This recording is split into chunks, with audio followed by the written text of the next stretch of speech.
കർത്താവിൻ്റെ ധന്യനാമം വാഴ്ത്തപ്പെടുമാറാകട്ടെ. വിശുദ്ധ സഭായോഗത്തിലെ തലവിലപ്പറമ്പിലെ കർത്താവിൻ്റെ ദാസിയും പ്രിയ ദൈവമക്കളും കൂടുന്ന കൂട്ടായ്മയിലെ അടിയനും കടന്നു വന്ന ഒരുമിച്ച് ഒരു സാക്ഷിയായി നിൽക്കുവാൻ, ദൈവവചനത്തിൽ നിന്ന് ഒരുമിച്ച് ധ്യാനിക്കുവാൻ, പഠിക്കുവാൻ കർത്താവ് ഒരു അവസരം തന്നതുകൊണ്ട് നന്ദിയോടെ മഹത്വം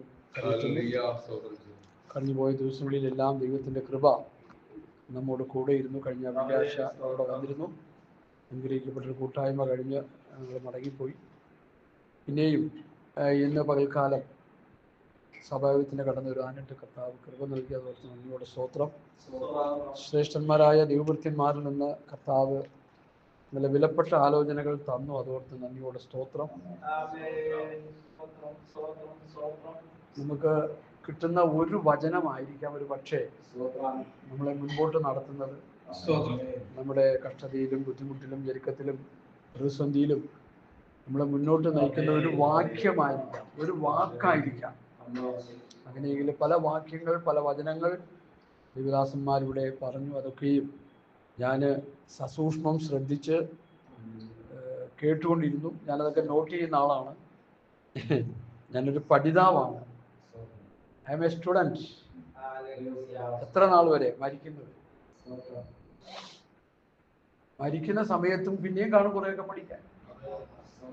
അങ്ങനെ ഒരു ചിന്ത ഉണ്ടെങ്കിൽ നമുക്ക് നല്ലതാണ്. പല കാര്യങ്ങളും നമുക്ക് കർത്താവിന് വേണ്ടി ചെയ്യാൻ കഴിയും, ചിലപ്പോൾ പറയാൻ കഴിയും എന്ന് ഞാൻ വിശ്വസിക്കുന്നു. ഇവിടെ സങ്കീർത്തനത്തിലൂടെ ഒരു വാക്ക് പറഞ്ഞു, നിന്റെ ഭാര്യ നിന്റെ വീട്ടിനകത്ത് ഫലപ്രദമായ മുന്തിരി. വെറും മുന്തിരിവള്ളിയായിട്ട് കണ്ടില്ല. ഫലമില്ലെങ്കിൽ പിന്നെ ഗുണമില്ല. ഇസ്രയേലിൽ കൊണ്ടുവന്ന് മുന്തിരിവള്ളി നല്ല ഫലമില്ലാതെ പോയിട്ട് വെട്ടി തുറന്നിട്ട് കളഞ്ഞ കാര്യം കഴിഞ്ഞ ദിവസം നമ്മൾ ചിന്തിച്ചു. ഫലമുള്ള ഒരു മുന്തിരിവള്ളി. ദൈവം നമ്മെക്കുറിച്ച് ആഗ്രഹിക്കുന്നത് ദൈവസഭയിൽ ഫലമുള്ളവരായിരിക്കാം. ഭാര്യ, ഭർത്താവ്, ആ മക്കൾ, കൊച്ചുമക്കൾ, അപ്പന്മാർ, അപ്പൂപ്പന്മാർ, അമ്മച്ചിമാർ, പിന്നെ സഭയിൽ വരുമ്പോൾ പാസ്റ്റർ, ശുശ്രൂഷ വൃന്ദങ്ങൾ, ഇവരെല്ലാം ഫലമുള്ളവരായിരിക്കും. എന്നാൽ ഇന്ന് എന്തുകൊണ്ടോ അതൊക്കെ മാറി എന്ന് ചിന്തിക്കേണ്ട ഒരു കാലത്തിലേക്ക് വന്നിരിക്കും. ഇവിടെ പ്രിയ ദേവദാസൻ പറഞ്ഞതുപോലെ ശാസ്ത്രിമാരും പരീശന്മാരെ പോലെ ആയിപ്പോയി എല്ലാവരും. അതുകൊണ്ട് സഭകൾക്ക് എന്ത് കിട്ടുന്നില്ല? ഫലകരമായ നിലയിലുള്ള ശുശ്രൂഷകൾ കിട്ടുന്നില്ല. വിശ്വാസികൾ ഫലമുള്ളവരായി തീരുന്നു. ഒരു ലീഡർ ആണ് എപ്പോഴും മറ്റുള്ളവർക്ക് മാതൃകയായി നിൽക്കുന്നത്. അവരിൽ നിന്നാണ് മറ്റുള്ളവർ കാര്യങ്ങൾ പഠിക്കേണ്ടത്. ഞാനൊന്ന് പറയട്ടെ, നിസ്സാരമായിട്ട് പറഞ്ഞാൽ ഈ പലസ്തീൻ നാട്ടിൽ കിടക്കുന്ന ഈ മീൻ പിടിച്ച് കിടക്കുന്ന 12 പേര് ഇതിലേക്ക് എന്തറിയാം? നിങ്ങൾ 1 കൊരിന്ത്യർ ലേഖനം അതിൻ്റെ 1-ാം അധ്യായത്തിന്റെ 26 മുതലുള്ള വാക്യങ്ങളൊന്ന് വായിച്ചാൽ, ഞാൻ വിഷയത്തിലേക്ക് വരുന്നുണ്ട്. അവരുടെ ക്വാളിറ്റി അവിടെ കിടപ്പുണ്ട്. അതൊന്ന് വായിച്ച് മനസ്സിലാക്കാം. 1 കൊരിന്ത്യർ ലേഖനം 1-ാം അധ്യായത്തിന്റെ 26 മുതൽ. നിങ്ങളുടെ വിളിയെ നോക്കുവിൻ.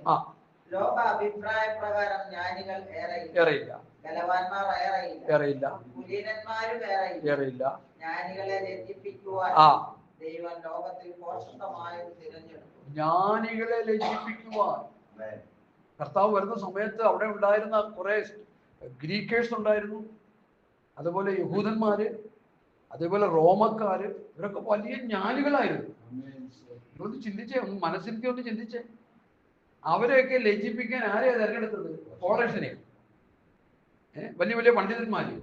മീൻ പിടിച്ചു നടക്കുന്നവരെ, മീനിന്റെ ഉളുപ്പുമുളവുള്ളവരെ, വിദ്യാഭ്യാസമില്ലാത്തവരെ, സംസ്കാരമില്ലാത്തവരെ, യാതൊരു കഴിവില്ലാത്തവരെ ദൈവത്തിന്റെ തെരഞ്ഞെടുപ്പ് അവരുടെ മേൽ. ജ്ഞാനികളെ ലജ്ജിപ്പിക്കുവാൻ ദൈവം ലോകത്തിൽ പോഷന്മാരെ എന്ന് നമ്മൾ പഠിക്കും. അടുത്ത വാക്യം. ബലമുള്ളതിനെ ലജ്ജിപ്പിക്കുവാൻ ദൈവം ലോകത്തിൽ ബലഹീനന്മാരെ. റോമൻ സാമ്രാജ്യം ബലമുള്ളതാണ്. യഹൂദ മതം അതിശക്തിയോടെ നിൽക്കുന്ന കാലഘട്ടമാണ്. അതിനെയൊക്കെ തകർക്കാനും പൊളിക്കാനും ദൂതമുണ്ട് കേട്ടോ, ഏറ്റെടുത്തോണം. ദൈവം തെരഞ്ഞെടുത്തത് നിസ്സാരന്മാരെ. ഹല്ലേലൂയ. നമ്മുടെ അറിവോ നമ്മുടെ കഴിവോ നമ്മുടെ പ്രാപ്തിയോ ഒന്നും ദൈവത്തിന് വേണ്ട. ഞാൻ ബൈബിൾ കോളേജിൽ പഠിച്ച ആളാണ്, 3-4 ഡിഗ്രിയൊക്കെ ചെയ്ത ആളാണ്, BA മിസോളജിയും മറ്റു പലതും ഒക്കെ ചെയ്തിട്ടുണ്ട്. പക്ഷെ അതുകൊണ്ടൊന്നും വലിയ പ്രയോജനമില്ലെന്ന് ഞാൻ പിൽക്കാലങ്ങളിൽ മനസ്സിലാക്കി. ഇത് പഠിക്കേണ്ടെന്നല്ല, ബൈബിൾ കോളേജിൽ അടച്ച് ആക്ഷേപിക്കുകയുമല്ല, പഠിക്കുന്നതൊക്കെ നല്ലതാണ്.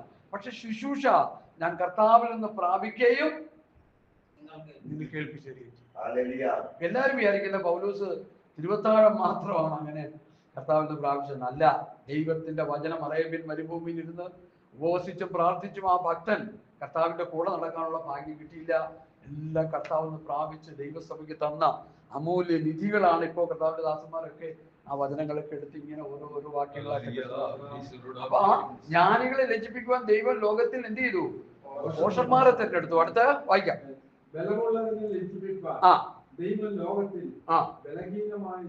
അടുത്ത് ഉള്ളതിനെ ഇല്ലായ്മ. ഇതെന്താ? ഇതൊന്നും ചിലർക്കൊന്നും ചിലപ്പോൾ അവിടെ പെട്ടെന്ന് പിടികിട്ടത്തില്ല. ഈ ഉള്ളതിനെ ഇല്ലായ്മ ചെയ്യുക എന്ന് പറഞ്ഞാൽ എന്താ? യഹൂദ മതം പ്രബലപ്പെട്ടു നിൽക്കുകയാണ് ആ സമയം. യഹൂദ മതാനുസാരികളും ശാസ്ത്രിമാരും പുരോഹിതന്മാരെയും കർത്താവ് രൂക്ഷമായിട്ട് വിമർശിക്കുന്ന ഒരു ചിത്രമാണ് മത്തായിയുടെ സുവിശേഷം 21-ാം അധ്യായം. അവർ മോശയുടെ പീഠത്തിൽ ഇരിക്കുക. മോശയുടെ പീഠത്തിൽ ഇരുന്നു കൊണ്ട് അങ്ങോട്ട് വായിച്ചു വരുമ്പോൾ ഒരുത്തനെ മതത്തിൽ ചേർക്കാൻ കടലും കരയും കടന്ന് പിന്നെ അവസാനം അവനെ എന്ത് ചെയ്യുന്നു? ഇരട്ടിച്ച നരകത്തിന് യോഗ്യനാക്കി തീർക്കുന്ന അവസ്ഥയിലേക്ക് ഈ ശാസ്ത്രിമാരും പുരോഹിതന്മാരുമായി ഏകദേശം അതേ കാലഘട്ടമായിപ്പോഴും എന്ന് പറയുന്നതിൽ അതിവേദനയുണ്ട്. സ്തോത്രം. അങ്ങനെ ഉള്ളതിനെ ഇല്ലായ്മ ചെയ്യുക. അന്ന് കണ്ടുന്ന യഹൂദമായ പ്രബലപ്പെട്ട യഹൂദ മതത്തെയും അന്നുണ്ടായിരുന്ന ഭരണം ഏതായിരുന്നു? റോമൻ ഭരണം. അപ്പൊ അതിനെയൊക്കെ പൊടിച്ചു കളയാൻ വേണ്ടി ദൈവം തെരഞ്ഞെടുത്തത് ആരെയാ? സാധാരണ മുക്കുവ സഹോദരൻ. അതൊക്കെ പറയുമ്പോൾ എന്റെ ഹൃദയം പിടച്ചു വിമർശിക്കുക. അടുത്ത വാക്യം വായിച്ചിടാം. ഉള്ളതിനെ ഇല്ലായ്മ ചെയ്യുവാൻ ദൈവം ലോകത്തിൽ കുലഹീനവും നികൃഷ്ടന്മാരുമായവരെ, ഏതുമില്ലാത്തവരെ തിരഞ്ഞെടുത്തു. അടുത്ത വാക്യം. ദൈവസന്നിധിയിൽ ഒരു ജഡവും പ്രശംസിക്കാതിരിക്കേണ്ടതിനാണ് ദൈവം അങ്ങനെ തെരഞ്ഞെടുത്തത്. കുറെ ജ്ഞാനികളെ തെരഞ്ഞെടുത്തെങ്കിൽ അയ്യോ അല്ല, എനിക്ക് ജ്ഞാനമുണ്ട്, കഴിവുണ്ട്, പ്രാപ്തിയുണ്ട്, ഞാനൊരു സ്കോളറാണ്, ഞാൻ BTH ആണ്, MTH ആണ്, അല്ലെങ്കിൽ മാസ്റ്റർ ബിരുദമൊക്കെ എടുത്ത ആളാണ്, അതുകൊണ്ട് അങ്ങനെയുള്ള ആൾക്കാരെ കൊണ്ട് ദൈവം ഒന്നും വേണ്ട. സാധാരണ മനുഷ്യരെ ദൈവം തിരഞ്ഞെടുത്തു. അവരിൽ പരിശുദ്ധാത്മാവിന്റെ ശക്തി പകർന്നു. ആത്മാവിന്റെ ശക്തി അവരിൽ പകർന്നു കഴിഞ്ഞപ്പോൾ പിന്നീട് കർത്താവ് അവരോട് പറഞ്ഞത്, നിങ്ങൾ ഉയരത്തിന് ശക്തി ലഭിക്കോളം കാത്തിരിക്കണം. ശക്തി ലഭിച്ചിട്ട് യെരുശലേമിലും യഹൂദിയയിലും ശമര്യയിലും ഭൂമിയുടെ അറ്റത്തോളം എന്റെ സാക്ഷികളാകുമെന്ന് പറഞ്ഞു. അവരത് ചെയ്തു. അത് മുഖാന്തരം പുസ്തകം നമ്മുടെ കയ്യിലും കിട്ടി. നമ്മളെല്ലാം വിശ്വാസത്തിലേക്ക് വന്നു. കർത്താവിന്റെ കൂടെ നടന്ന ശിഷ്യന്മാർ, നിരക്ഷരപുക്ഷികളായ ശിഷ്യഗണങ്ങൾ കർത്താവ് പറഞ്ഞത് അനുസരിച്ച് കർത്താവിനെ അനുഗമിച്ചത് കൊണ്ട് നമുക്ക് കർത്താവിനെ അനുഗമിക്കാൻ ഇന്ന് കൃപ കിട്ടി. അവരന്ന് ശാസ്ത്രിമാരും പരീക്ഷന്മാരെ പോലെ തരികിട കാണിച്ച് നടന്നെങ്കിൽ ഈ വചന ലോകത്തൊന്നും എത്തത്തില്ലായിരുന്നു. മനസ്സിലാക്കണം. ഇതിലൊക്കെ ഇന്നർ മെസ്സേജുകളുണ്ട്. അപ്പൊ നമ്മളെ ഏൽപ്പിച്ചിരിക്കുന്ന ശുശ്രൂഷ ചെറുതുമാകട്ടെ വലുതുമാകട്ടെ അത് വിശ്വസ്തയോടെ ജനത്തിന്റെ മുൻപാകെ പകർന്നു കൊടുത്താൽ അതിൽ കൂടി ദൈവം വൻകാര്യങ്ങൾ ചെയ്യുമെന്ന് ഒരു ദൂത് പറഞ്ഞിട്ട് എന്നെ ഏൽപ്പിച്ച വിഷയത്തിലേക്ക് ഞാൻ വരികയാണ്. ഇവിടെ ദേവദാസന്മാർ പല വാക്യങ്ങൾ പലരും പല അധ്യായങ്ങളിൽ നിന്നൊക്കെ പറഞ്ഞു. ഞാൻ ഹൃദയത്തിൽ പ്രേരണ കിട്ടിയത് ഫിലിപ്പിയ ലേഖനത്തിൽ നിന്ന് ചില വചനങ്ങൾ നിങ്ങളോട് ഷെയർ ചെയ്യാനാണ്. അതിൽ 1-2 വാക്യങ്ങൾ സാജി പാസ്റ്ററും കർത്താവിന്റെ ദാസനും ഒക്കെ പറയാൻ കിട്ടി. അപ്പോഴും എനിക്കും തോന്നി, അപ്പൊ അത് ദൈവം നമുക്ക് തരുന്ന ഒരു ആലോചനയാണ്. ഫിലിപ്പിയ ലേഖനം അതിന്റെ 3-ന്റെ 1 തൊട്ടൊക്കെ വായിച്ചാട്ടെ. പെട്ടെന്ന് നമുക്ക് വായിച്ച് ശുശ്രൂഷയിലേക്ക് കടക്കാം. ഒടുവിൽ എന്റെ സഹോദരന്മാരെ കർത്താവിൽ സന്തോഷിപ്പീൻ. നിൽക്കട്ടെ, ആ വാക്യത്തിൽ അവിടെ നിൽക്കണേ. കർത്താവിൽ സന്തോഷിക്കുക. ഇന്ന് ഈ ലോകത്ത് സന്തോഷിക്കാനായിട്ട് ഉള്ള മാധ്യമങ്ങളും പരിപാടികളും വളരെ വലുതാണ്. നമ്മൾ കൊണ്ടു നടക്കുന്ന മൊബൈല്, നമ്മുടെ വീട്ടിലുള്ള TV, പിന്നെ എല്ലാ മാധ്യമങ്ങളൊക്കെ നമുക്ക് സന്തോഷിക്കാൻ, അല്ലെങ്കിൽ ലോകമനുഷ്യർ സന്തോഷിക്കാൻ ഒത്തിരി കാര്യങ്ങൾ അതിൽ കുത്തി നിറച്ചാണ് വെച്ചിരിക്കുന്നത്. നമ്മളൊക്കെ പലരും അതിന് സന്തോഷിക്കുന്നവരാണോ എന്ന് ഇന്ന് പോൽക്കാലം ഒന്ന് ശോധന ചെയ്തിട്ടുകൊണ്ട് ഇവിടെ നിന്ന് പോകാൻ.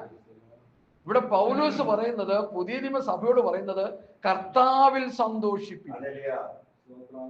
ഈ കർത്താവിൽ സന്തോഷിക്കുന്ന പറഞ്ഞാൽ എന്താ അതിന്റെ ആത്മീകമായ ഒരു അതിന്റെ പൊരുളൊന്ന് തിരിച്ചങ്ങനെ നമുക്ക് എടുക്കാൻ പറ്റും.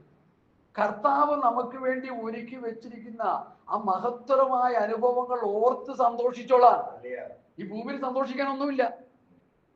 കാഹളം ധരിച്ച് കർത്താവ് വരുമ്പോൾ നമ്മുടെ രോഗമുള്ള ശരീരം, കഷ്ടത അനുഭവിക്കുന്ന ശരീരം, വെളിപ്പാട് പുസ്തകം 21-ാം അധ്യായത്തിന്റെ 5, 1, 2, 3, 4, 5 വായിക്കുമ്പോൾ കഷ്ടതയുള്ള, കണ്ണിനീരുള്ള, മുറവിളിയുള്ള, ദുഃഖമുള്ള, മരണമുള്ള ഈ ശരീരത്തിൽ നിന്ന് കർത്താവ് നമ്മെ മാറ്റി ഒരു രൂപാന്തര ശരീരം തന്ന് നിത്യജീവൻ തന്ന് നമ്മളെ നിത്യതയിലാക്കാൻ പോകുന്ന അനുഭവം അതോർത്ത് സന്തോഷിക്കാൻ. അല്ല വേറെ എന്ത് സന്തോഷിക്കാനാ? നമുക്കിവിടെ എന്താ സന്തോഷിക്കാനുള്ളേ? ലോകമനുഷ്യന് ഒത്തിരി ഉണ്ട് സന്തോഷിക്കാൻ. പുതിയ നിയമസഭയ്ക്ക്, ദൈവമക്കൾക്ക്, രക്ഷിക്കപ്പെട്ടവർക്ക്, സ്നാനപ്പെട്ടവർക്ക്, അഭിഷേകം പ്രാപിച്ചവർക്ക്, കർത്താവിനെ ആരാധിക്കുന്ന ദൈവജനത്തിന് സന്തോഷിക്കാൻ എന്താ ഉള്ളത്? ഭാവികാലം ഓർത്തവൾ സന്തോഷിക്കണം. ഹല്ലേലൂയ. ഞാൻ ക്രിസ്തുവിനെ ഏകപുരുഷനെ നിർമ്മലയെ അന്വേഷിപ്പാൻ നിങ്ങളെ വിവാഹം ചെയ്തിരിക്കുന്നു. ആ മണവാളൻ നമ്മളെ വിവാഹം കഴിച്ച് മണിയറയിൽ കൊണ്ടുപോയി ദൈവവും നമ്മളുമായിട്ട്, കർത്താവും നമ്മളുമായിട്ട് ജീവിക്കുന്ന ആ സ്വർഗീയ സന്തോഷം ഓർത്ത് നമ്മൾ ഇപ്പൊ സന്തോഷിക്കണം. അപ്പൊ സന്തോഷിക്കേണ്ട കാര്യമില്ല. അപ്പൊ സന്തോഷം ഓട്ടോമാറ്റിക്കായിട്ട് നമുക്ക് ഉണ്ടാവും. ഇപ്പൊ സന്തോഷിക്കണം. ഈ ജഡത്തിലിരിക്കുമ്പോൾ, കഷ്ടത അനുഭവിക്കുമ്പോൾ, ബുദ്ധിമുട്ട് അനുഭവിക്കുമ്പോൾ, ഞെരുക്കത്തിൽ അനുഭവിക്കുമ്പോൾ, പലരും നമ്മളെ പീഡിപ്പിക്കുമ്പോൾ, വേദനകൾ വരുമ്പോൾ, രോഗങ്ങൾ വരുമ്പോൾ അതിന്റെ നളവിൽ സന്തോഷിക്കണം. ഇതാ മഹാസന്തോഷത്തിലേക്ക് ഞാൻ പ്രവേശിക്കാൻ പോകും. അതോർത്ത് നമ്മൾ ഇപ്പൊ സന്തോഷിക്കണം. ഹല്ലേലൂയ. രൂപാന്തര ശരീരം കിട്ടി സ്വർഗത്തിലായിരിക്കും എന്ന് ഓർത്ത് സന്തോഷിക്കണം. 1000 ആണ്ട് വാഴ്ചയിൽ കർത്താവിനോടൊപ്പം വാടാൻ ഒരു അവസരം കിട്ടുമെന്നോർത്ത് സന്തോഷിക്കണം. പുതിയ ആകാശം, പുതിയ ഭൂമിയിൽ എനിക്ക് നിനക്കൊരു അവകാശം ഉണ്ടാകുമെന്നോർത്ത് സന്തോഷിക്കണം.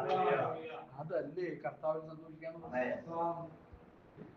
അതിന്റെ അടുത്ത വാക്യത്തിലേക്ക് പോട്ടെ. ഒത്തിരി പൊരുളൊക്കെ തിരിച്ചു കഴിഞ്ഞാൽ സമയം കിട്ടത്തില്ല. ഇവിടെ അടുത്ത പിന്നെ എഴുതുന്നതിൽ എനിക്ക് നിങ്ങൾക്ക് മടുപ്പില്ല. അടുത്ത നിങ്ങൾക്കത് ഉറപ്പുമാകുന്നു. അടുത്ത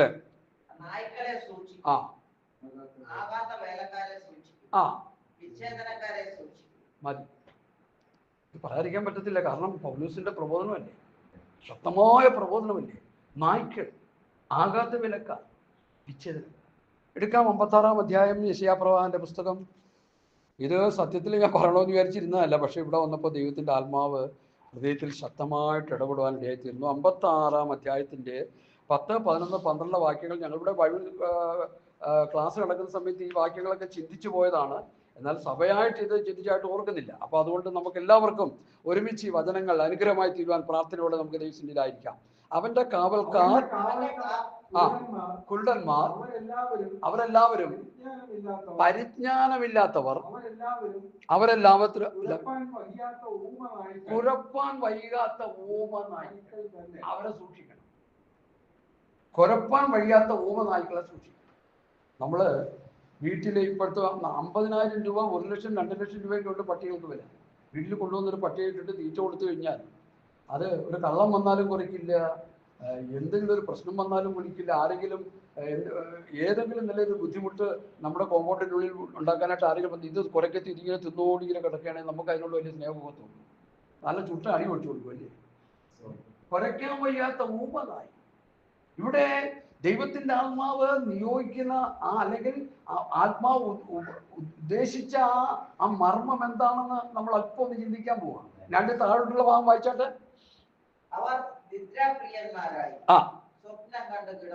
അടുത്ത് അടുത്ത്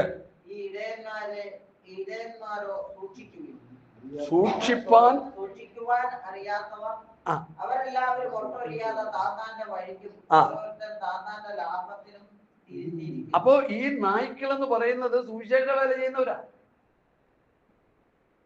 അജിപ്പാസ് ഒരു കാര്യം പറഞ്ഞു അല്ലേ, എന്ത് തെറ്റിച്ച് കളയരുത്. ഞാനിവിടെ ശുശ്രൂഷയ്ക്ക് വരുമ്പോൾ നിങ്ങളെല്ലാവരും ആത്മാവിൽ ആരാധിക്കുകയും ആത്മാവിൽ പ്രാർത്ഥിക്കുകയും ചെയ്യുന്നവരാണെങ്കിൽ നിങ്ങൾ എന്നെ വിവേചിക്കണം, എന്റെ ശുശ്രൂഷ വിവേചിക്കണം. ഞാൻ പത്യവചനമാണോ സത്യവചനമാണോ പറയുന്നത് വിവേചിക്കണം. ഞാൻ തെറ്റിച്ച് കളയുന്ന ആളാണെന്ന് ചിന്തിക്കണം. അതിനെക്കുറിച്ച് നമ്മൾ ഈ എഫേസ്യ സഭയില് 7 സഭകളുടെ ആദ്യത്തെ സഭയില് പ്രവാചകന്മാർ എന്ന് പറഞ്ഞ ഒരു കൂട്ടർ വന്നു.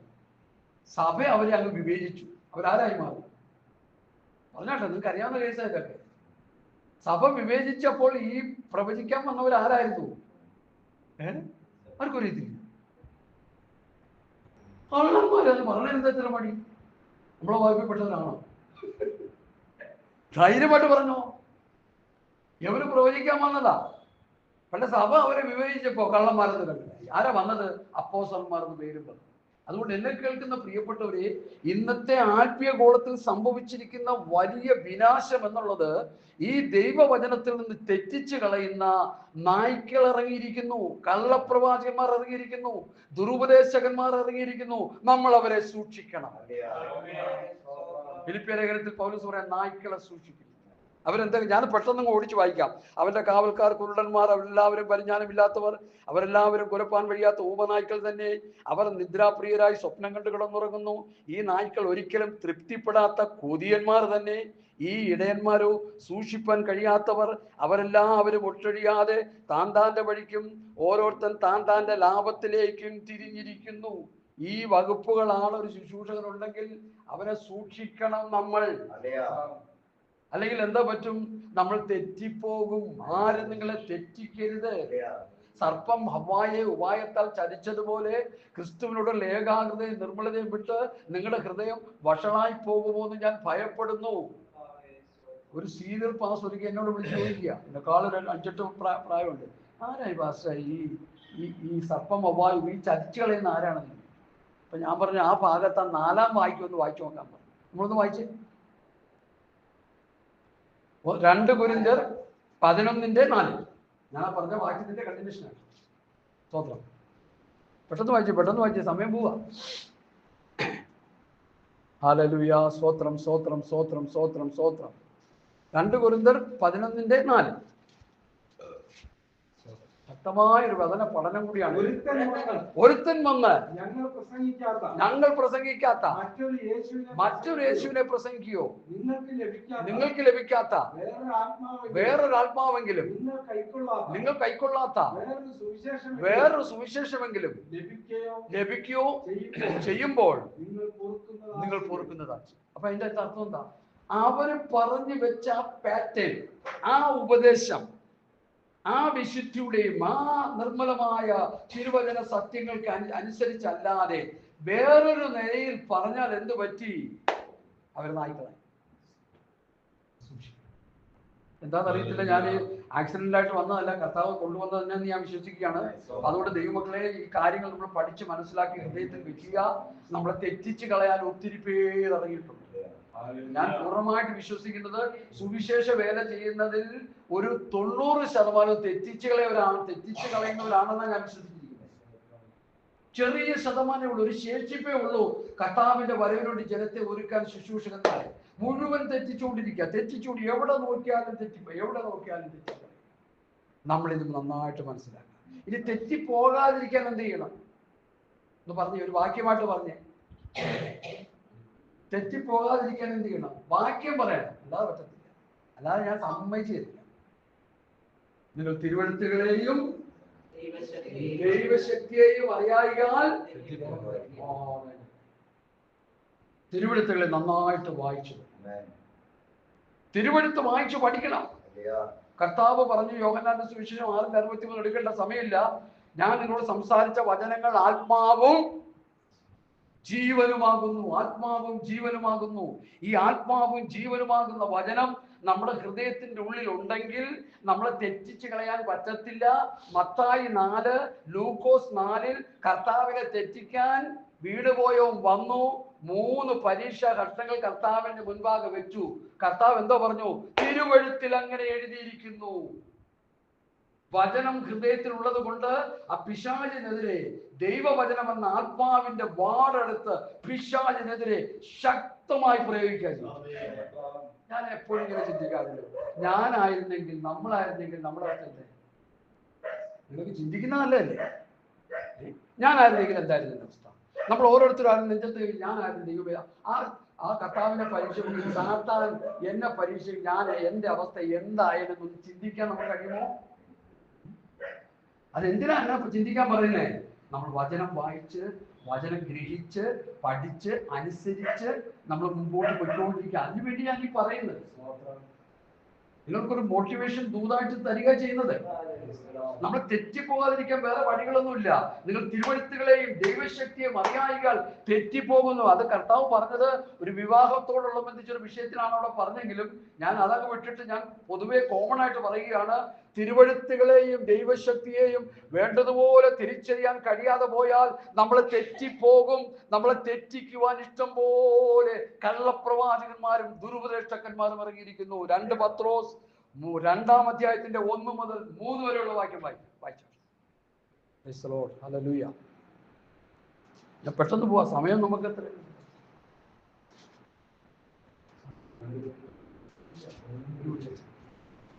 അവർ ദ്രവ്യാഗ്രഹത്താൽ അല്ലേ? 2 പത്രോസ് 2-ാം അധ്യായത്തിന്റെ 1 മുതൽ 3 വരെ. കള്ളപ്രവാചകന്മാരും ജനത്തിന്റെ ഇടയിൽ ഉണ്ടായിരുന്നു. അങ്ങനെ നിങ്ങളുടെ ഇടയിലും ദുരുപദേഷ്ടന്മാരുണ്ടാകും. അപ്പൊ അവരുടെ ഇടയിൽ ഉണ്ടായിരുന്നു.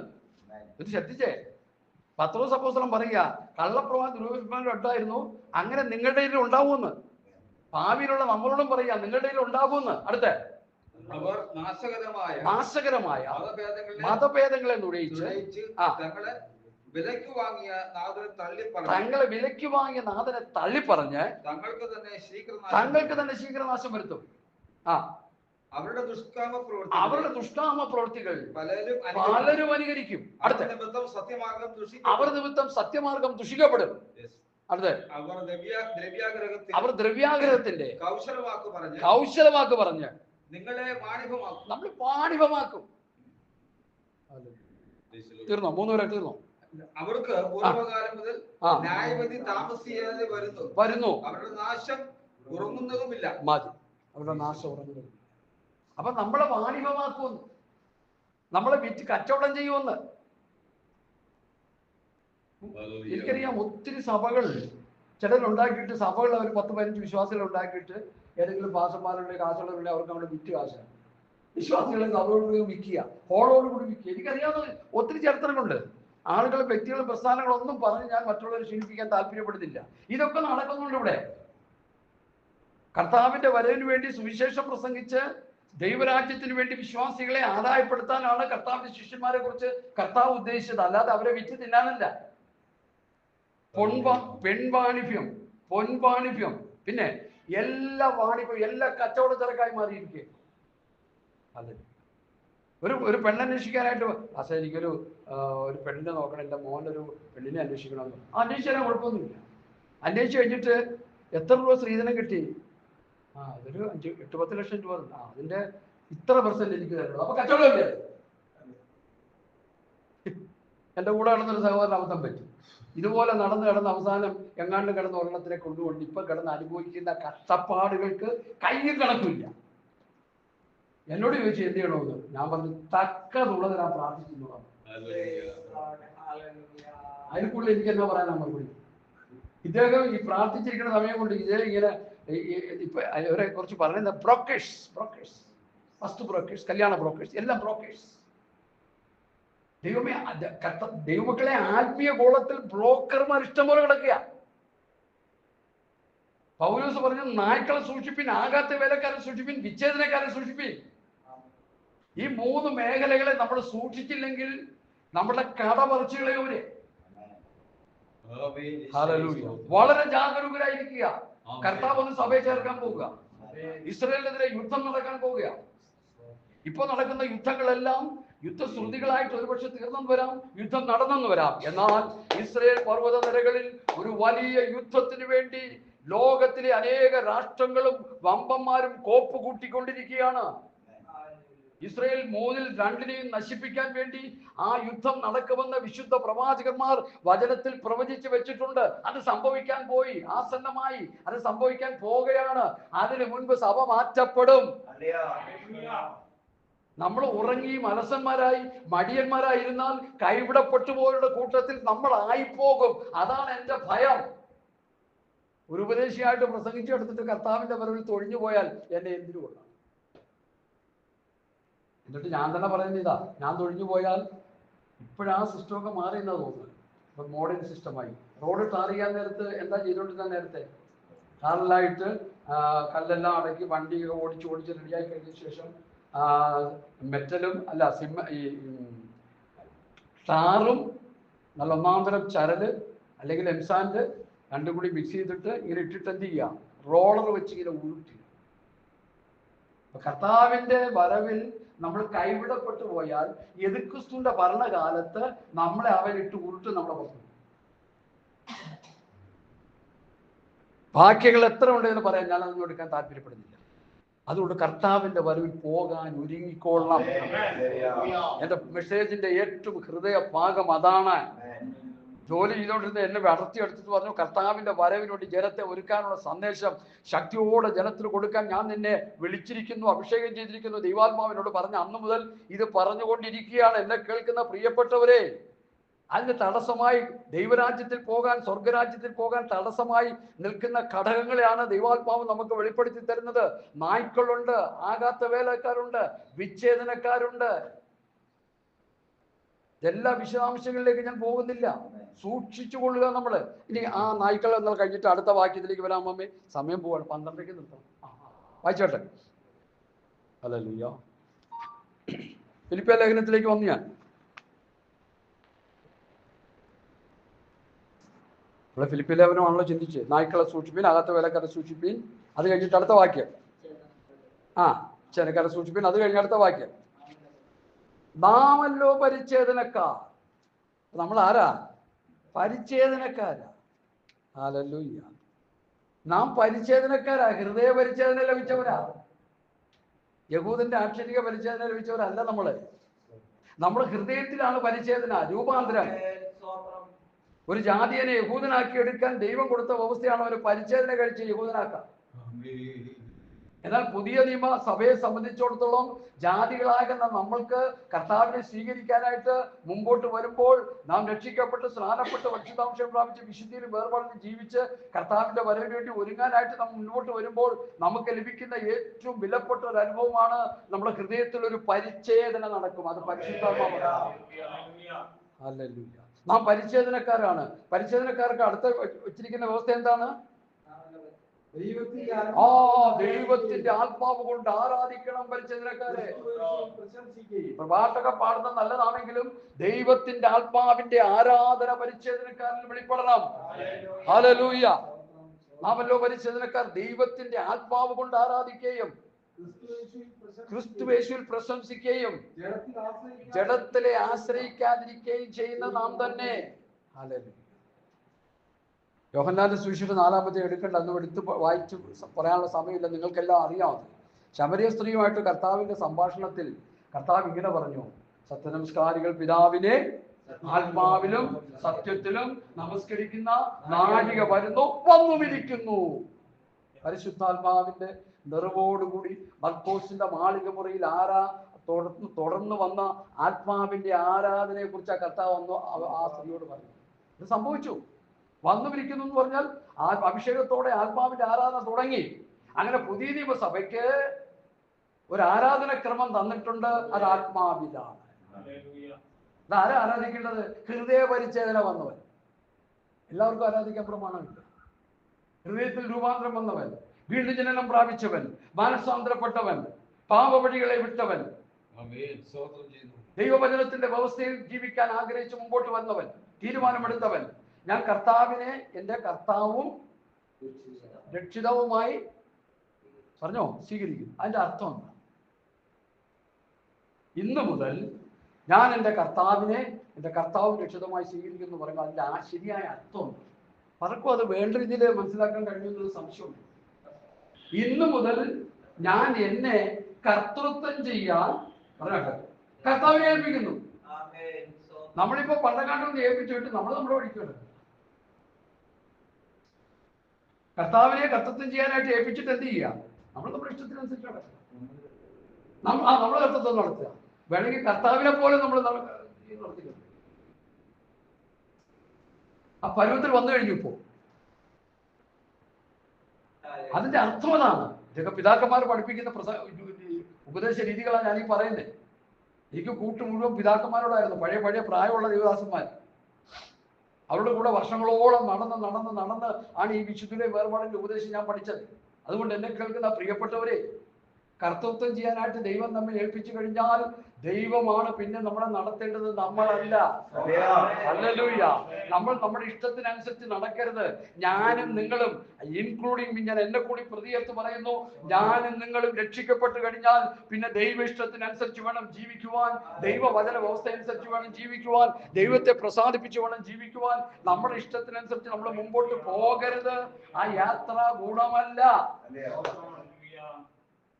അതുകൊണ്ട് ആ സങ്കീർത്തനത്തിൽ വാക്യം എഴുതി വെച്ചത്, വഴിയിൽ വെച്ച് നശിച്ചു പോകാതിരിപ്പാൻ ഉത്തരം ചുംബിച്ചോളൂ. ഉത്തരം ചുംബിക്കാന്ന് പറഞ്ഞതിന്റെ അർത്ഥം എന്താ? ദൈവപുത്രന്റെ വ്യവസ്ഥ അനുസരിച്ച് നമ്മൾ ജീവിച്ചോണം, അല്ലെങ്കിൽ നശിച്ചു പോകും നമ്മള്.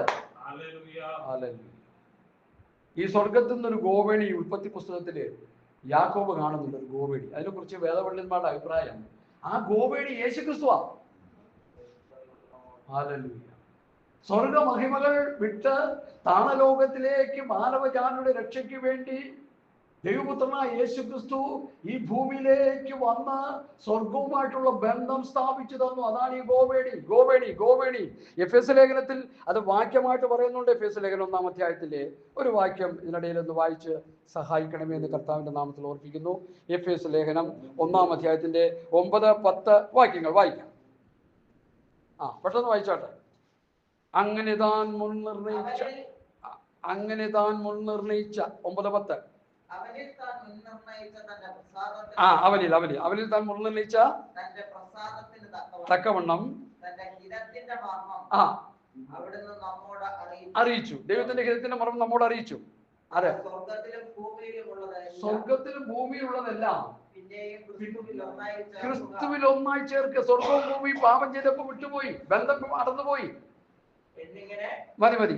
ആദാമ്യ പാപം നിമിത്തം സ്വർഗവും ഭൂമിയായിട്ടുള്ള ബന്ധം വിട്ടു. ആ ബന്ധത്തെ വിളക്കി ചേർക്കുന്നതാണ് യേശുക്രിസ്തു. ആ ബന്ധത്തെ സ്ഥാപിക്കുന്നതാണ് യേശുക്രിസ്തു. അതിനെ ബന്ധിപ്പിക്കുന്ന കണ്ണിയാണ് യേശുക്രിസ്തു. സ്വർഗ മഹിമകൾ ഇടങ്ങി വിട്ട് കർത്താവ് ഈ താണലോകത്തിലേക്ക് വന്ന് നമുക്ക് വേണ്ടി സ്വതന്ത്രം. യോഹന്നാൻ സ്നാപകൻ പറയുന്ന വാക്കാണ് അതിന് ഏറ്റവും മനോഹരം. ലോകത്തിന്റെ പാപത്തെ ചുമക്കുന്ന ദൈവത്തിന്റെ കുഞ്ഞാടായിട്ട് കർത്താവ് വന്നു, നമുക്ക് വേണ്ടി മരിച്ചു, അടക്കപ്പെട്ടു, നമ്മുടെ പാപത്തിന് പരിഹാരമായി. ആ യേശുക്രിസ്തു എന്റെ കർത്താവും രക്ഷിതാവുമായിട്ട് ഞാൻ സ്വീകരിക്കുന്നു എന്ന് പറയുമ്പോൾ ആ കർത്താവിനെ കർത്തൃത്വം ചെയ്യാൻ ഞാൻ ഏൽപ്പിച്ചു തരുന്നു. ഇനി നമ്മുടെ ഇഷ്ടത്തിനനുസരിച്ച് നമ്മൾ നടക്കരുത്. അങ്ങനെ നടന്നാൽ കർത്താവിന്റെ വരവിൽ നമ്മൾ കൈവിടപ്പെട്ടു പോകും. പിന്നെ കിടന്ന് അയ്യം വിളിച്ചിട്ട് കഥയില്ല. അയ്യോ ഞാൻ രക്ഷിക്കപ്പെട്ടവനാണ്, അയ്യോ ഞാൻ സ്നാനപ്പെട്ടവനാണ്, അയ്യോ ഞാൻ അഭിഷേകം പ്രാപിച്ചവനാണ്, അയ്യോ ഞാൻ സഭായത്തിനൊക്കെ പോകുന്നവനാണ്. പക്ഷെ എന്നിട്ട് എന്തപ്പാ കർത്താവിന്റെ ഒരു പോകാതിരുന്നത്? ദൈവ ഇഷ്ടം ചെയ്യാൻ കഴിയാത്തത്. ഇന്നലെ ആ വാക്യം വെളിപ്പെട്ട് വന്നെന്ന ഓർമ്മയാണ്. 1 കൊരിന്ത്യർ ലേഖനം 10-ാം അധ്യായത്തിന്റെ 1-2-3 വാക്യങ്ങൾ പെട്ടെന്ന് വായിച്ചാണ്.